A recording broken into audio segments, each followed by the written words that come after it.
오버클럭 한 개? 네. 저는 5.2 2열로도 된다고 봐요. 5.4? 네. 그럼 좋고. 3열 수랭 달고. 그러면 진짜 참을 수 없겠죠. 저도 지르는 걸. 5.4가 가시권이라 하면 아마 5기가는 충분히 될 것 같고, 근데 모르지. 5.2 희망. 안녕하세요.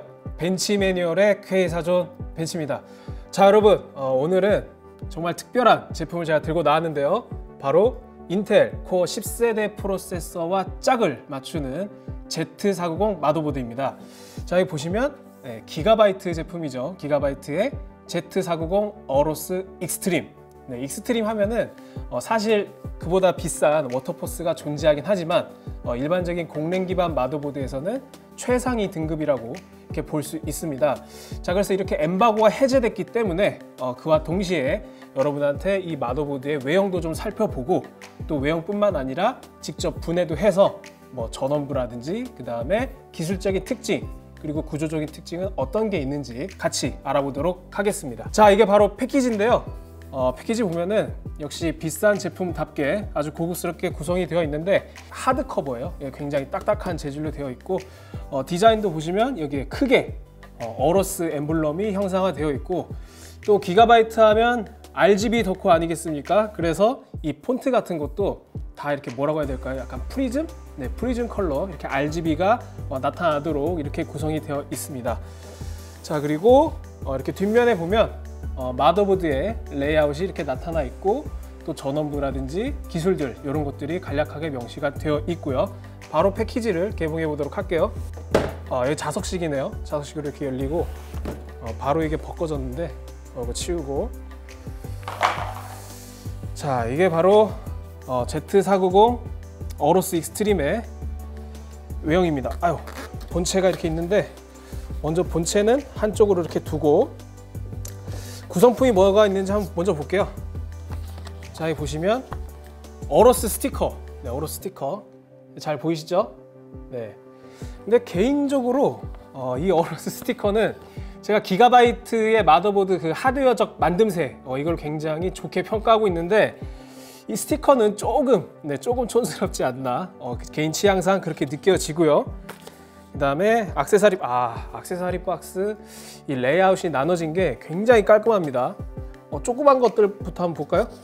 이거 조그만 거 뭐야?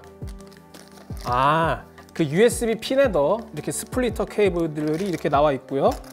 그 다음에 Q 커넥터라고, 자, 보이시죠? Q 커넥터라고 이제 그 케이스에 출력되는 단자들을 쉽게 마더보드에 장착될 수 있는 그런 부품들입니다. 자, 그리고 여기 되게 신기한 게 있네요. 이센셜 USB DAC. 이게 오디오 장치인데, 여기 보시면 깔끔하다. 깔끔해요.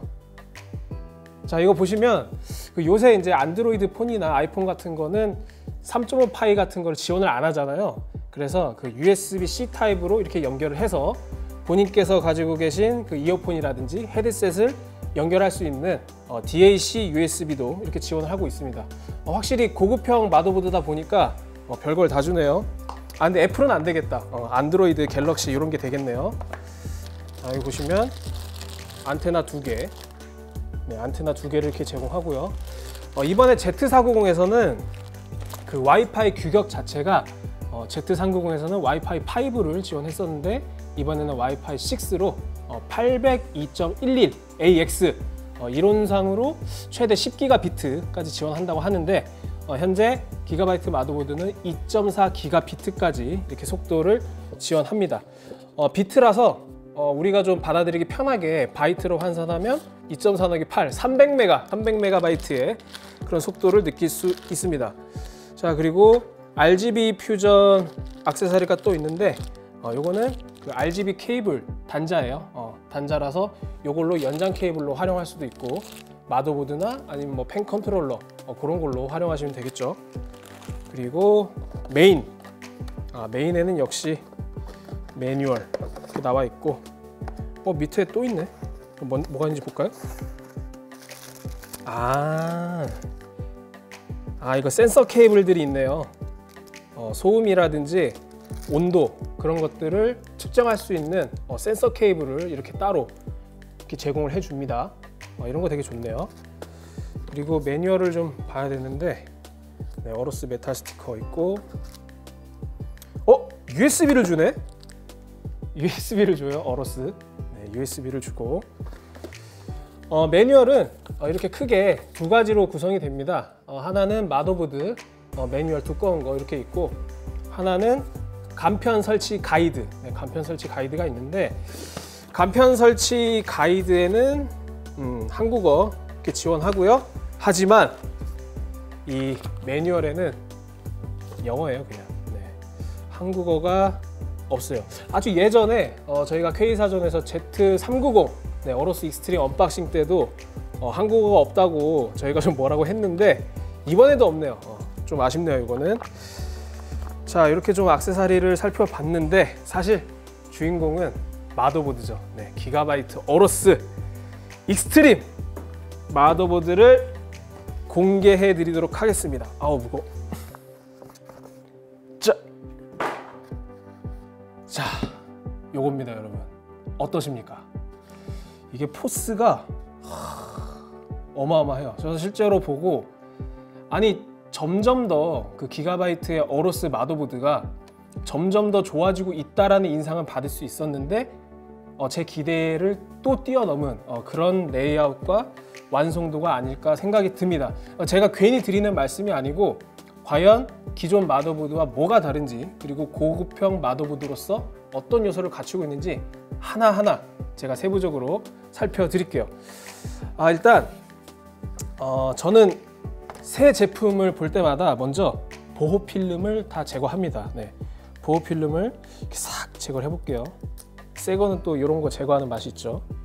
한쪽으로 좀 치워야겠네. 이렇게 한쪽으로 좀 밀어놓고 보호 필름을 다 제거를 해보겠습니다.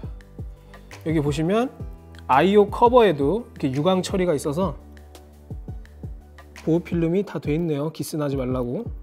그 기스뿐만 아니라 지문도 남기 때문에 보호 필름은 필수라고 볼 수 있죠. 영롱하죠. 기분이 좋아요. 네, 기분이 좋고, 이것도 싹 벗겨주고, 얘도 좋아.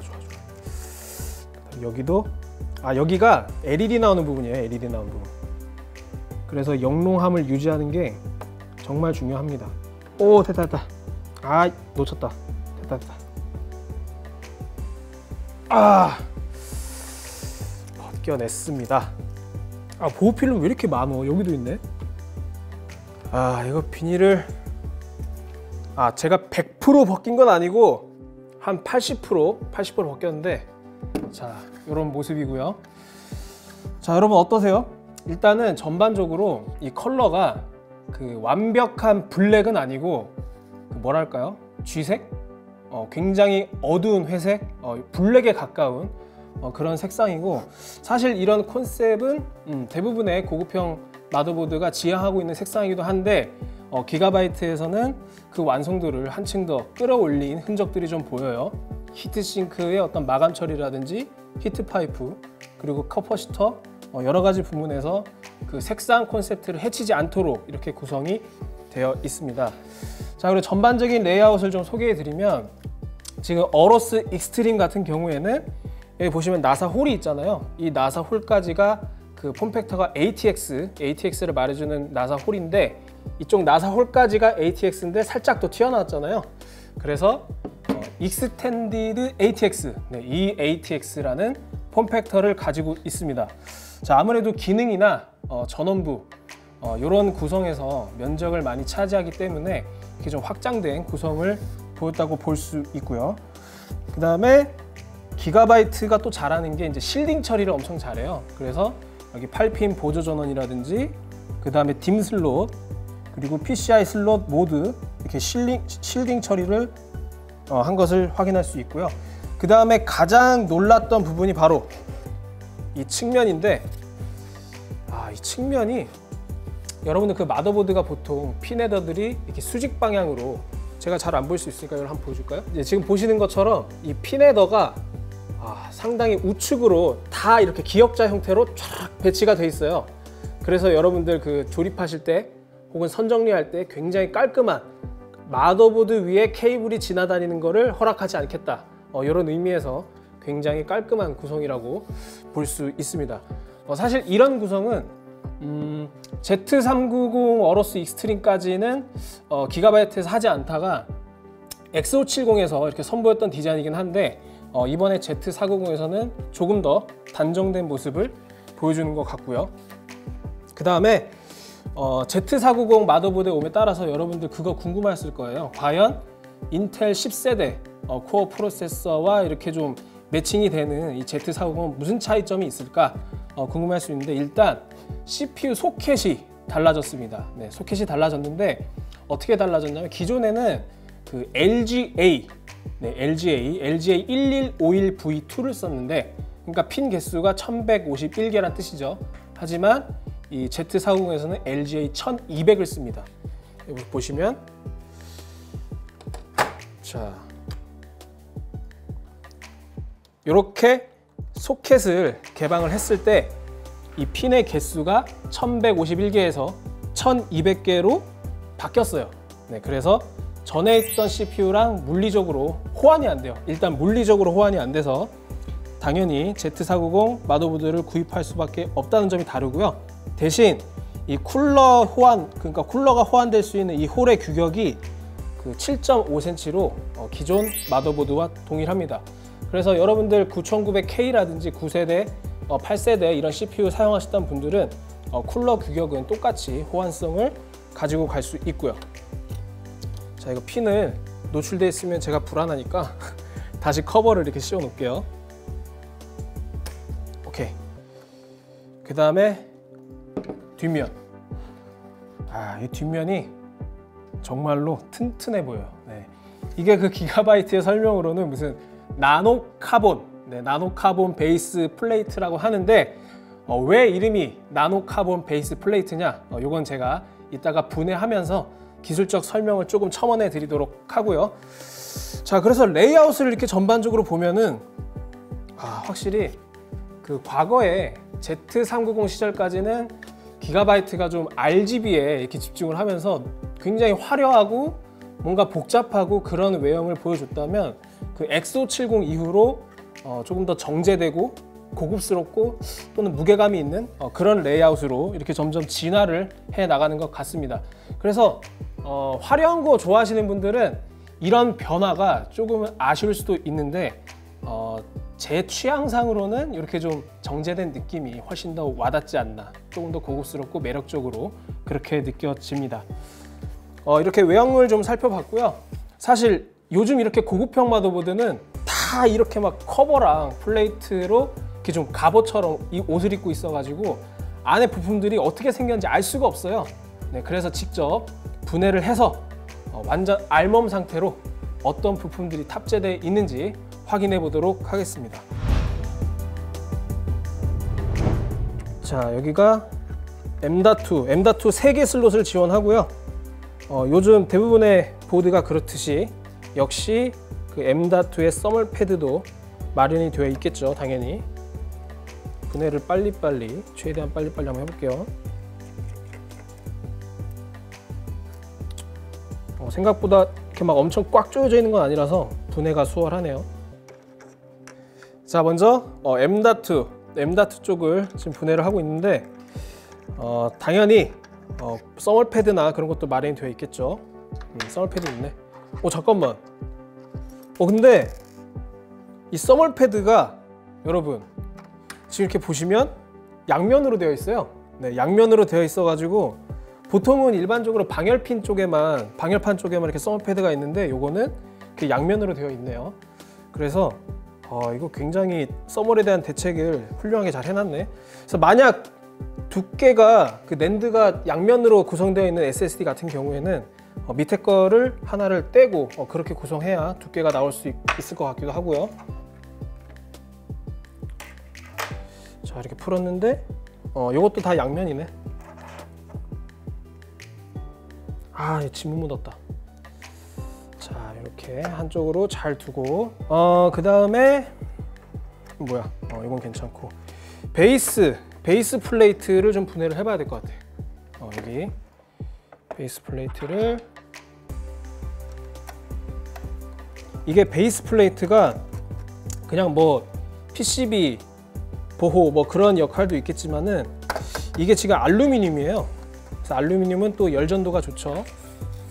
그래서 CPU가 로딩을 하게 되면은 그 전원부 쪽, 특히 전원부 후면 컴포넌트에서 열이 많이 발생하게 되는데 어느 정도 알루미늄이 열을 이렇게 좀 흡수할 수도 있고요. 열전도가 잘 되니까. 그리고 요게 재질이 아까 제가 나노카본 플레이트라고 말씀을 드렸는데 실제로 그 그래핀 파우더라고 하는, 그래핀이란 물질이 뭐냐면 그 탄소의 동소체 중 하나예요. 탄소의 동소체에는 뭐 나노튜브 뭐 여러 가지가 있는데 그 그래핀의 열전도율이 제가 좀 자료를 조사해 보니까 일반적인 뭐 알루미늄, 구리 뭐 이런 거보다 훨씬 좋더라고요.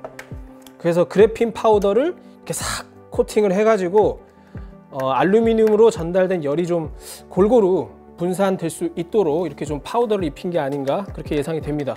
통째로 그래핀 파우더가 아니라 통째로 이렇게 좀 탄소라면 되지 않냐 이렇게 생각이 들 수 있는데 그렇게 못해요. 너무 비싸기 때문에.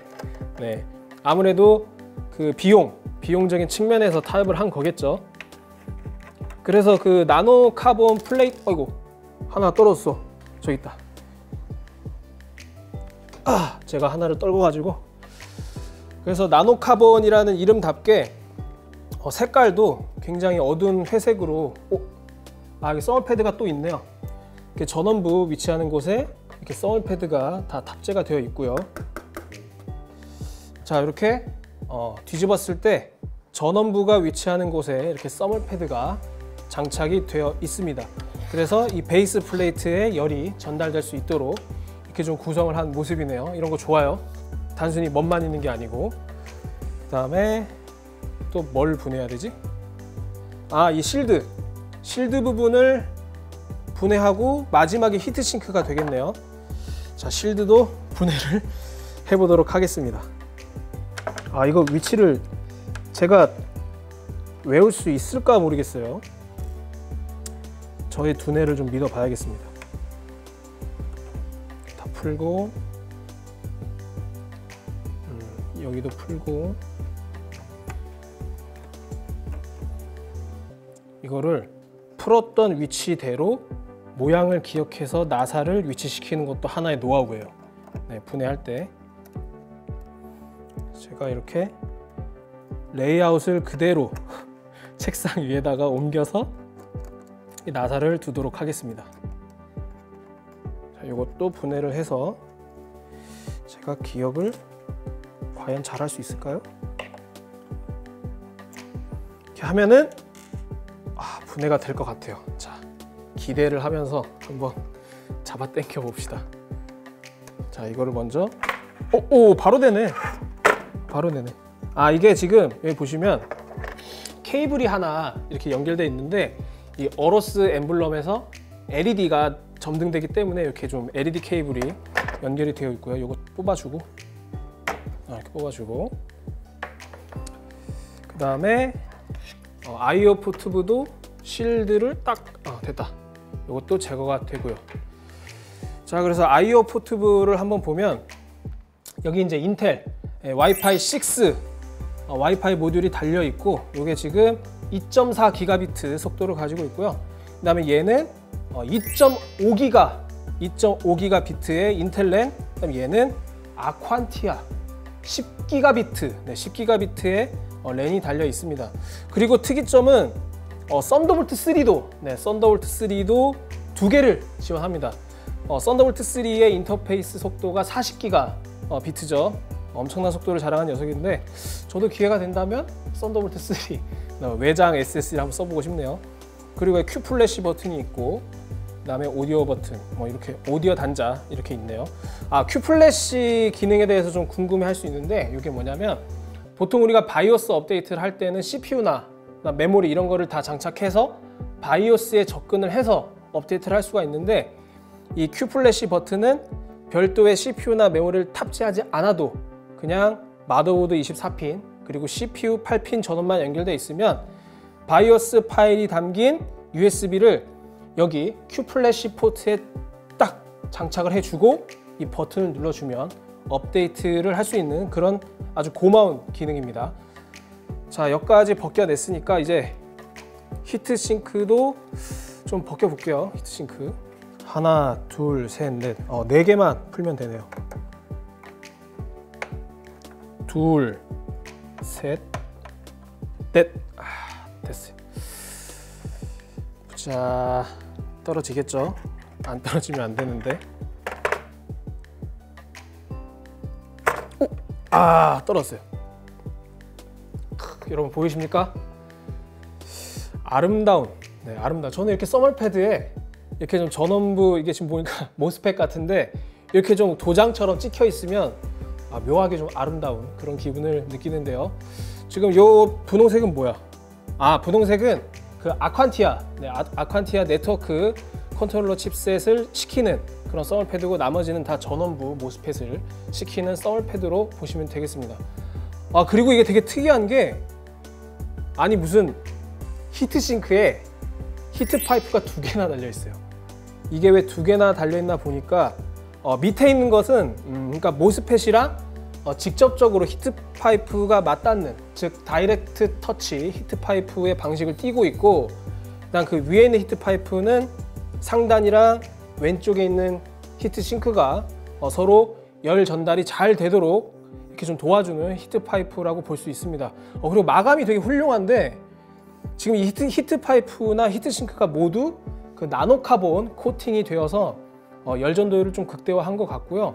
그리고 이게 지금 접합식이네요. 네, 여러분 그 히트 파이프 접합식 그리고 관통식 기억나시나요?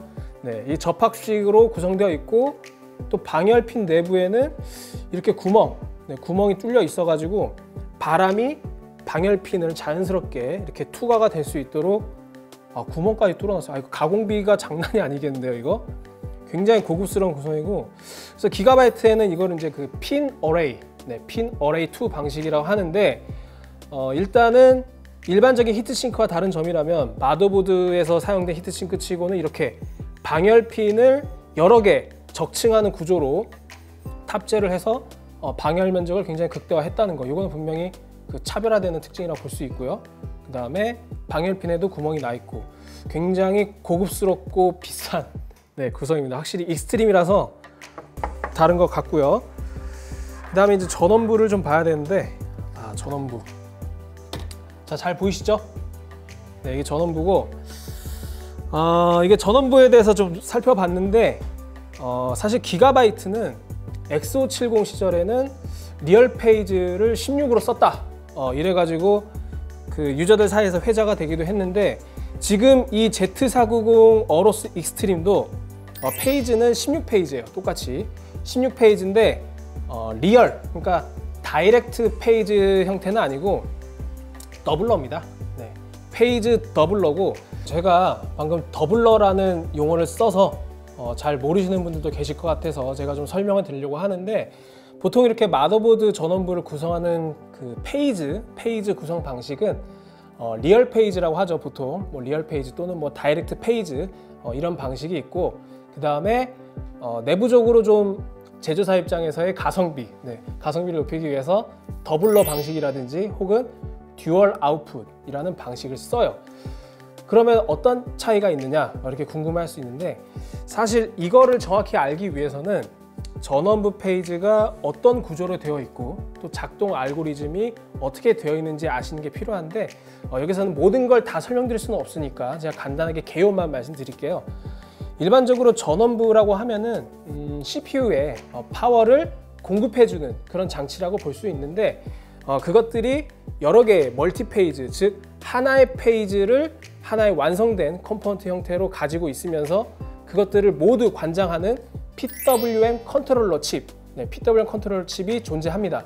근데 8페이지 마더보드라고 하면 원래 우리가 생각하기로는 PWM 컨트롤러가 하나의 페이지를 다 독립적으로 관리하는구나, 스위칭하면서 이렇게 생각할 수 있는데, 8페이지 혹은 12페이지, 16페이지 이렇게 페이지 구성이 높을수록 그것을 관장할 수 있는 PWM 컨트롤러의 가격이 좀 비싸다 보니까 PWM 컨트롤러의 어떤 규모를 키우지 않으면서도 실질적인 페이지를 늘릴 수 있는 방법은 뭘까? 이렇게 마더보드 제조사들이 고민을 하기 시작했어요. 그래서 나온 게 이제 더블러 혹은 듀얼 아웃풋 방식이고, 더블러 같은 경우에는 작동 방식이 어떻게 되냐? 그 PWM 컨트롤러가 하나의 페이지에 신호를 전달하면 그 신호를 더블러 칩이 받아서 페이지를 두 개로 나눠줘요. 그러니까 한마디로 PWM 컨트롤러 입장에서는 8개의 채널, 그러니까 즉 8개의 페이지만 관리하면 되지만, 더블러가 하나의 페이지를 두 개의 신호로 나누어서 이렇게 관리를 해주기 때문에 관리라는 표현보다는 그냥 번갈아 가면서 쏴준다고 이렇게 생각하시면 좋을 것 같아요. 그렇기 때문에 실질적인 아웃풋 페이지는 16페이지가 될 수 있겠죠. 반면 듀얼 아웃풋은 PWM 컨트롤러가 하나의 페이지에 신호를 쏴줬을 때 그 페이지에서 그 페이지를 관장하는 나머지 두 번째 단계인 드라이버 IC에서 드라이버가 두 개의 페이지를 동시에 전력을 쏴주는 그런 형태라고 보시면 됩니다. 그러니까 이게 말이 좀 헷갈릴 수가 있는데, 더블러 같은 경우에는 더블러 칩이 페이지를 신호를 반으로 나누어서 번갈아 가면서 전원부를 관리한다면, 듀얼 아웃풋은 저는 뻥튀기라는 표현을 좋아하진 않지만 쉬운 말로 뻥튀기, 그러니까 하나의 페이지를 두 개의 페이지로 이렇게 쭉 복사 붙여넣기 해가지고 출력해주는 형태인데요. 근데 이게 사실 장단점이 있어요. 그러니까 이 방식만 가지고 무조건 듀얼 아웃풋이 좋다 또는 더블러가 좋다 이렇게 말씀드릴 수는 없고, 그 모스펫의 출력 암페어는 몇인지, 그리고 모스펫의 품질, 그리고 캐패시터까지 어떤 부품으로 구성이 되어 있냐, 이걸 따지는 게 중요한데, 근데 물론 그럼에도 불구하고 더블러의 근본적인 단점은 있습니다. 뭐냐면 PWM 컨트롤러가 전력을 공급하는 과정에서 그 더블러라는 하나의 단계가 더 추가되기 때문에 필연적으로 딜레이가 발생해요. 그 딜레이가 어떤 거냐면, 보통 그 영어권에서 사용하는 명칭으로는 트랜션트 리스폰스라고 합니다. 예를 들어서 CPU가 아이들 시 일을 안 하고 있을 때는 당연히 전력을 낮게 필요로 하겠죠. 하지만 부하가 높게 걸렸을 때는 전력을 높게 요구하는데, 모스펫에서 CPU가 일하는 각 시기에 따라서 동기화가 돼서 전력을 공급해 주는 것이 가장 이상적이겠지만, 이 더블러 칩의 존재로 인해서 한 템포 늦게 반응을 하는 거죠. 그래서 트랜션트 어떤 리스폰스, 그런 그래프를 보게 되면 그 격차가 조금 더 높게 나타나는 그런 현상이 있습니다. 그래서 기가바이트 같은 경우에는 지금 이게 Z490 익스트림이잖아요. 그래서 그 더블러 방식의 근본적인 단점, 반응 속도가 좀 늦다. 그래서 그거를 좀 해결하기 위해서 여기 보시면 제가 좀 놀랬던 게 이 탄탈륨 캐패시터를 많이 탑재를 해놨어요. 지금 여기 보시면 네모나게 이렇게 장착되어 있는 게 탄탈륨 캐패시터고요. 자, 여기 보시면 탄탈륨 캐패시터 잘 보이시나요? 여기에도 탑재가 되어 있고, 여기 PCB 후면에도 탄탈륨 캐패시터가 이렇게 다 장착이 되어 있어요. 그래서 탄탈륨 캐패시터를 통해서 일종의 버퍼 역할을 해줍니다. 그 탄탈륨 캐패시터가 적재적소에 얘가 전력을 공급하는 게 좀 느린데 혹은 빠른데, 요거를 자기가 충전해 놓은 그 전력을 CPU에 공급함으로써 일종의 보정 작업을 해주는 그런 역할을 한다고 합니다. 근데 사실 탄탈륨 캐패시터가 일반적인 우리가 흔히 보는 이런 캔 타입 캐패시터에 비해서 좀 가격도 세고, 그래서 고가의 마더보드에서만 좀 찾아볼 수 있는데, 기가바이트에서는 그런 단점을 상쇄할 목적으로 이렇게 좀 탄탈륨을 탑재한 것 같고요. 그 다음에 모스펫의 경우에도 이번에 출력이 엄청난데, 제가 좀 스펙 시트를 한번 찾아보니까 이 모스펫이 90A, 90A면은 사실 HDT 고급형 마더보드에서나 사용되는 그런 정도의 출력이라서 정말 전원부는 빵빵하구나, 이렇게 좀 이해를 하시면 될 것 같습니다. 그리고 여기 보시면 FPCAP의 이거 니치콘 캐패시터죠. 이런 캔 타입 캐패시터도 볼 수 있고요. 네, 전원부는 그래서 저는 이 정도면 뭐 더할 나위 없이 좋다. 근데 하지만 컴덕으로서 리얼 페이지, 즉 다이렉트 페이지 구성이었으면 더 좋지 않았을까? 네, 이런 생각은 갖게 됩니다. 그 다음에 여기 보시면 Q코드 LED가 이렇게 탑재가 되어 있고요. 그 다음에 요거는 리셋, 파워, 온보드 버튼도 이렇게 좀 탑재가 되어 있습니다. 그리고 좀 뒷면을 봐야 되는데, 뒷면을 보시면 또 특이한 게 있어요, 여러분. 얘네가 탄탈륨 캐패시터를 딤슬롯에도 박아놔가지고, 정말 오버클럭에 있어서 정말로 얘네가 우리가 정말로 하이엔드 고급형 마더보드다, 이런 거를 좀 유감없이 발휘하고 싶었는지 굉장히 고급스러운 구성을 많이 사용했고요. 그 다음에 여기가 좀 평평한데 이게 실딩 처리를 해서 그래요. 네, 실딩 처리를 해서 이렇게 좀 평평한 모습을 보이고, 원래 그 다른 마더보드를 보면은 이 딤슬롯도 좀 핀이 이렇게 튀어나와 있는 그런 형태를 볼 수 있는데, 얘는 그 SMT라고 해가지고, SMT 공법이 뭐냐면 PCB를 이렇게 뚫는 그런 형태가 아니고 PCB에 부착하는 그런 형태의 공법이거든요. 그래서 우리가 반도체 보면은 다리가 양쪽으로 이렇게 나 있잖아요. 그런 것들을 DIP 방식이라고 하고, 이렇게 PCB 표면에 흡착하는 형태를 SMT 방식의 실장이라고 이렇게 이해하시면 되겠습니다. 이 탄탈륨이 있어가지고 아무래도 그 전압 변동률이나 그런 거에도 조금 도움이 될 수 있을 것 같고요. 이 정도로 좀 특별한 요소를 전부 살펴본 것 같은데, 제가 레이아웃을 이렇게 살펴보니까 확실히 외형적인 면에서의 어떤 디자인이나 특징, 그런 것도 중요하지만 이 기가바이트에서 어떤 쿨링, 그리고 오버클럭에서의 안정성, 왜냐하면 오버클럭은 특히 전압 높이고 그러면 전압 변동률이나 그 다음에 리스폰스, 이런 것들이 중요해지는데, 그런 것들을 조금 더 완성도를 높이려고 여러 가지 노력을 했다는 것을 확실히 확인할 수 있었습니다. 자, 이렇게 좀 저희가 직접 이렇게 가드도 좀 까보고 베이스 플레이트도 벗겨보고 이렇게 했으니까, 실제로 그 LED가 점등됐을 때 모습은 어떤지 다시 제가 조립을 해가지고 한번 살펴보도록 하겠습니다.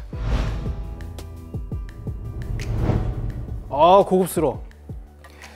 여러분, 이게 진짜로 좀 취향 차이가 있을 것 같은데, 저는 기존의 그 기가바이트 오러스의 그 특유의 너무나 휘황찬란한 그런 느낌보다는 지금 이렇게 바뀐 게 훨씬 좋아요. 네, 저는 훨씬 마음에 들고, 지금 여기 보시면 팀업, 파이트 온, 이거 지금 오러스의 어떤 캐치프레이즈 같은 건데, 이것도 굉장히 은은하게 들어오는 게 상당히 좋습니다. 그러니까 초기에 RGB가 성행할 때는 제품의 매력을 어필하기 위해서 너도 나도 좀 화려함으로 승부를 보는 경향이 좀 있었다면, 지금은 각자 어떻게 보면 좀 더 고급스러우면서도 개성을 좀 살릴 수 있는 그런 방향으로, 아주 올바른 방향으로 발전해 나가는 것 같아서 저는 참 마음에 들어요.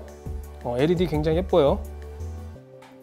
제가 지금 오늘 Z490, Z490 마더보드 엠바고가 해제되면서 그와 동시에 여러분들한테 이 기가바이트의 오러스 Z490 익스트림, 제일 비싼 놈이죠. 워터포스 빼고 익스트림 마더보드를 좀 언박싱도 해드리고 좀 기술 소개도 해드리고 이렇게 좀 시간을 가져봤는데, 사실 인텔 10세대 코어 프로세서는 공정도 똑같고, 그렇다고 아키텍처가 바뀐 것도 아니고, 그런 면에서 좀 실망스럽긴 하지만, 그래도 10코어, 알려진 소식에 의하면 10코어 프로세서까지 지원하죠.